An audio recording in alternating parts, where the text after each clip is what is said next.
gò gạo gạo gáo gỗ gáy gài gãi gài goi gậu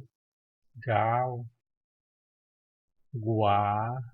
quả gưu gữu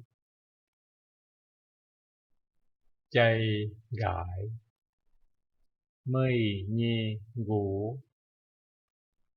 nậu nạo gáy hầu gài bèo gáo chày gáy gài ia gỗ gáy bèo gáo gài cầu ổ hầu gài ia hày tia gẩu cói dâu gỗ quỷ quỳ quỷ lùi hày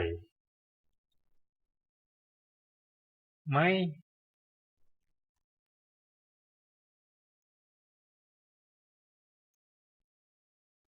hày khoi phó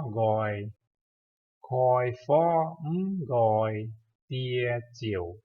dạo quỳ quỳ cói dâu gỗ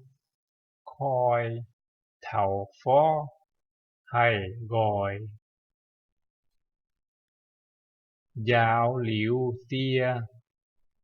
bùa cói dâu gỗ bầu bèo gáo tài phui thảo gài nọ quế quỳ mấy phui